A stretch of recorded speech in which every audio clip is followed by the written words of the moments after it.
Ginawa ko nila planado.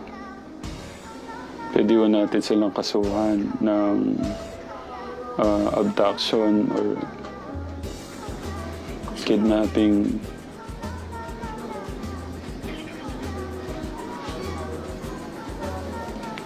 Magulo talaga yung... Hindi, kailangan mo magsalita.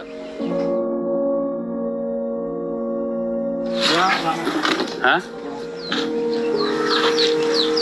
Hindi ka magsasalita? Hindi, paliwanag mo ano yung dahilan nga. Hindi ka maririnig. Hindi ka nga maririnig. Kung ayaw mo, isa na lang, ayaw? Palalagay mo ano? Kailangan kang marinig.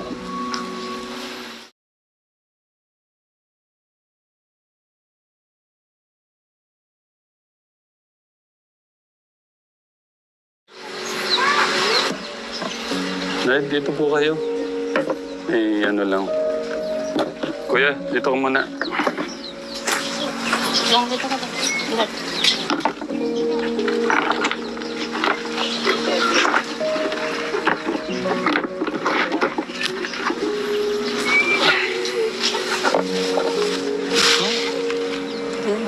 Hindi, kailangan mo magsalita.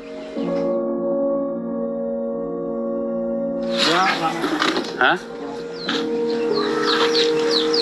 Hindi ka magsasalita? Hindi, paliwanag mo ano yung dahilan nga. Hindi ka maririnig. Hindi ka nga maririnig. Kung ayaw mo, isa na lang, ayaw? Palalagay mo ano? Kailangan kang marinig. Okay. Gusto ko... Ayaw ko manggaling sa akin yung mga ayaw ko masaktan yung damdamin mo. Pero sabihin mo, sa tingin mo, ano yung pagkukulang ko ba? O ano yung dahilan ng mga nangyari? Ba't ka nauwi dito? Sana ano ba yung... I-explain mo ng mas malinaw kasi nga, sabi ko naman sa'yo, hindi ko na kailangan sana yung ganito. Pero may mga nagtatanong.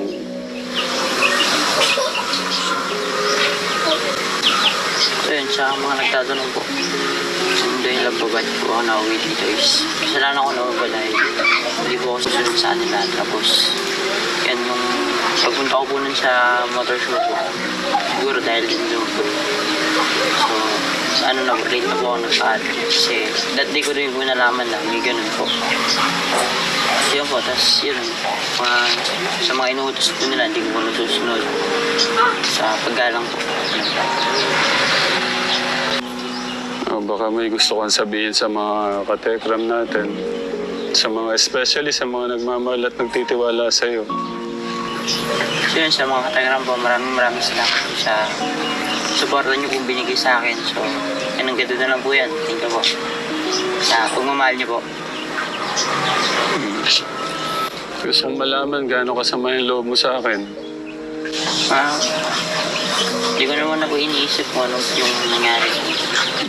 Malaga po. Okay na po ako. Sabi mo, ayusin mo dito yung problema na sa tingin mo, 1 to 10, gaano mo naayos yung problema mo? Hindi ko po sabi. Kukunin ko na rin itong pagkakataon na to na humingi ng tawad o pasensya kung sa tingin yung may pagkukulang po ako o pagkakamali sa kanila. Pero sa tingin ko naman po, ginawa ko po yung best ko para sa kanila. At ayaw ko lang po yung ang kinakatakot ko lang talaga lately, yung meron pong mangyari sa kanila, maaksidente sila na nasa poder ko. Kasi nga, wala na po yung pagsunod eh. Wala nang pagpapaalam. Respeto po ba? So, nakapagpasya po tayo, napatawag nga ako si nanay. Tapos, parang mawala na lang sa, alam niyo yung siyempre siguro sa paulit-ulit na ng mga pangyayari, parang bilang isang ama, parang na, di ba, sakit din po na hindi na nakikinig sa'yo. Ayaw ko din naman po talagang pagsisihan yun habang buhay na baka ano nga mangyari sa kanya, eh, ako po sisihin niyo lahat or sila nanay. Kaya kung ano man, ako humingi ako ng tawad sa'yo. Kung may pagkukulang ako sa'yo. Sorry din po sa ako nagawa ko. Pero mag-iingat ka dito. Gusto ko lang ipaintindi sa'yo na ano yung mga ano kasi mga things gaya ng mga bagay-bagay ang pinapaintindi ko kasi sa kanila na ngayon yung kalagahan ng respeto sa magulang. Kasi nga anin mo yung dunong o yung meron ka man ng lahat pero wala kang pagmamahal o respeto sa mga magulang mo. Yun po yung sa tingin kong yun po kasi yung pinakamahalaga sa lahat eh. Yung pagrespeto. Gaya nun. Pinalagay ko lang po yung mic. Gusto kong malaman. Ibig sabihin, yung sama mo ng loob, mabigat. Kasi parang ano lang, hindi naman first time mangyari yan. Yung uutusan ka, ilalagay. Ito lang ha, lalagyan ko lang ng mic. Nay, dapat wala yung ganun eh. Yun yung gusto kong mawala. Yung pagmamalaki. Kasi kung may pagmamalaki yung isang anak mo, sa ganyang edad pa lang, hindi na maayos yan. Dadalhin nyo yan hanggang pagtanda. Hindi yan makakabuti sa inyo. Tsaka sino bang masusunod? Diba dapat magulang? Ipapahamak ba namin kayo? Kaya minsan hindi rin maganda yung parang aayusin mo na yung daan nila. Hindi sila magiging matatag eh. Or marunong sa buhay. Gusto ko lang kayong maging marunong sa buhay. Or maging matatag. Kasi nangyayari parang pinapalaki ko kayong lampa. Kundi ko pa aayusin yung mga dapat nating ayusin. Sana yung mga huling vlog natin mapanood mo. Kay Ate Karen, kay Jenny Rose. Marami akong natutunan doon. Dahil dumaan sila sa ganong kahirapan, naging matatago sila. Lumalaki ho silang malawak yung kaisipan. Yung pag-intindi sa mga bagay-bagay na nangyayari sa buhay. Sabihin mo sa akin ano yung mga sama mo ng loob. Ipaliwanag mo sa kanila bakit bumating sa ganyan. Baka sabihin nila doon lang eh. Ganun lang ba kasimple? Ganun lang bang pangyayari tapos sumuko na si Tatay Ramo? May pinanggagalingan eh. Kumbaga hindi lang yun yung first time na nangyari ba? Hindi po mga taga. Hindi lang naman po dahil isang beses nangyari. So maraming beses na po nangyari yung ganun po. Nabinigyan po akong pagkakataon bago po tuluyan na nagtanong. So, yun lang po. Nagpunta po sila, nagkita po sila Nanay Jack. Nag-abot po kami ng pera na panggastos. Especially talaga, ang tututukan lang natin dito, doon sa mga naipon natin sa kanya, yun sa pag-aaral. At pinaalam na rin ho namin kila nanay at kay kuya magkano lang yung aasahan nila na pwedeng magamit. Para mapag-ingatan po ba o matipid. Tutusin lang na kung kinain lang ho namin yan, wala na eh. Pero pinili ho namin ma-save yun para sa future sana nila. Yung motor lang po yung inano natin kasi nga, ano po yan eh, nanggaling po yan sa mga nagmamahalo sa kanya. At ayaw ko naman tanggalin pati yan kasi nga, pwede niya magamit to sa pag-aaral. Pero kung lalakad lang ho siya nun, isip ko, iwan na lang ho dun eh. Makuha na lang ho nung nagbigay. Kasi nga kinakatakot ko, isang iglap lang, pwedeng mawalan ka ng buhay dahil sa disgrasya. Bago kami umalis, baka may hiling ka o request ka.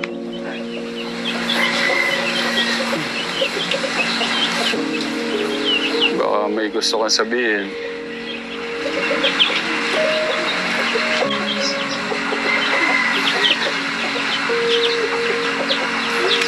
Wala ka nang gusto sabihin. Tuloy lang sa ano ako. Humingi din ako ng tawad. Oh, sorry kung may pagkukulang man ako sa'yo. Sa tingin mo, gusto kong malaman, saan nga yung pagkukulang kung may nagawa man ako pala? Saan? Yung baka may tanong ka din pala dyan. Gusto kong, para alam na din ng mga pagkakataon mo na to na sabihin sa mga Tekram yung anong klaseng ama ako sa inyo. Naging salbahe ba ako sa inyo? Naging napakasama ako ba sa inyo? Iyan mo din, baka kasi naging salbahe ka kasi, naging masyado kang maigpit. Hindi ka naging patas kasi sa kanila, sa tingin mo, yung mga ganong bagay.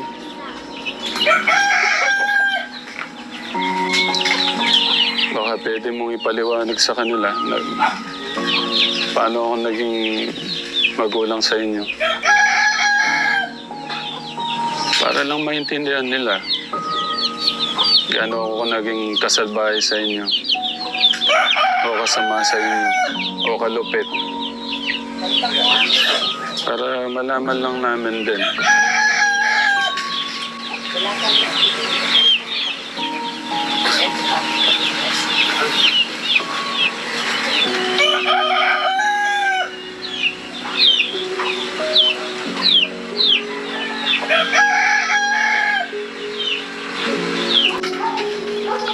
Pinagtatrabaho ko ba kayo doon? Inaalipin ko ba kayo doon? Ano nga, para malaman ko. Inaalila ba namin kayo doon? Yun nga para malaman nga namin Malaman din ng kasi may tanong nga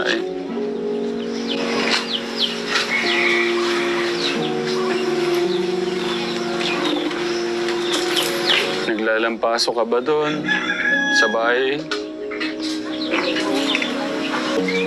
Kakayanin naman dito?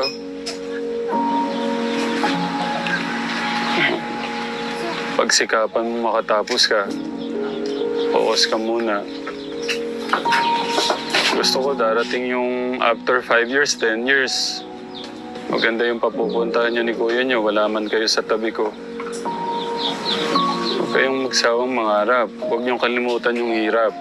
Kung ano yung kahirapan ng pinagdadaanan natin ngayon. Tanggalin niyo muna yung mga ganyan sa isip. Focus sa pag-aaral dapat Kung may mga pagkakataon, kasi bigay ng ating Diyos yan, blessing ng ating Diyos yan, huwag niyong sayangin.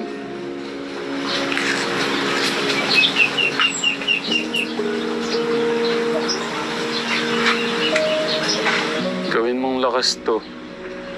Inspirasyon mo para mabago yung mo. Para pagbutihin mo ulit yung pag-aaral mo.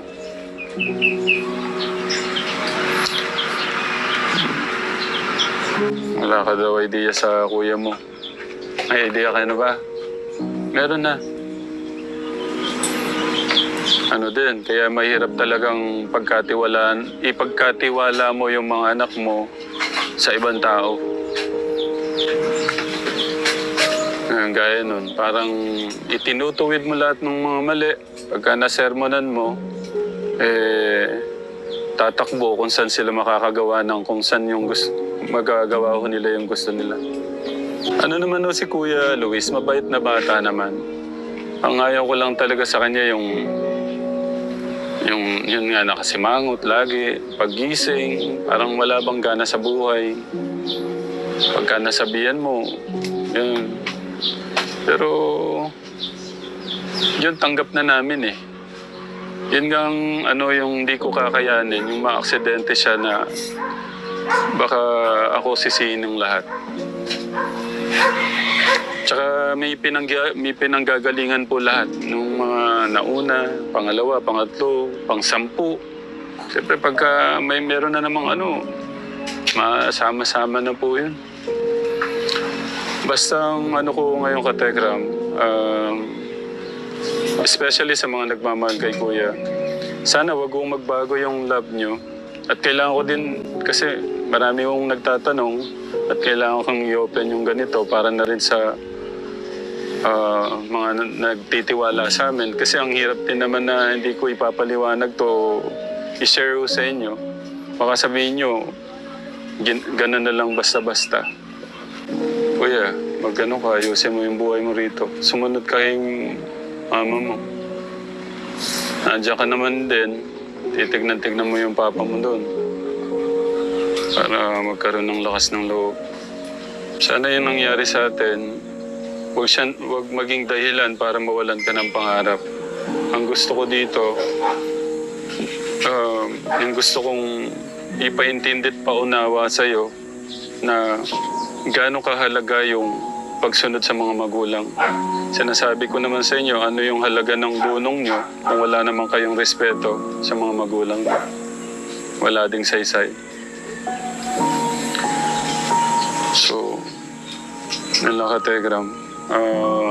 Humingi din po ako ng sorry o patawad po sa mga, especially sa mga nagmamahal kay Kuya. Pero ang ano ko lang po sana, wag mong magbago yung pagmamahal at suporta nyo sa kanya. Nagbabago din naman, wala namang perpekto. Nasa edad do sila na ano eh, pero ayaw ko lang may mangyari sa kanya na nasa poder ko siya kasi nga ayaw kong masisi ng mga magulang. Uwi na kami. Wala ka talaga sasabihin.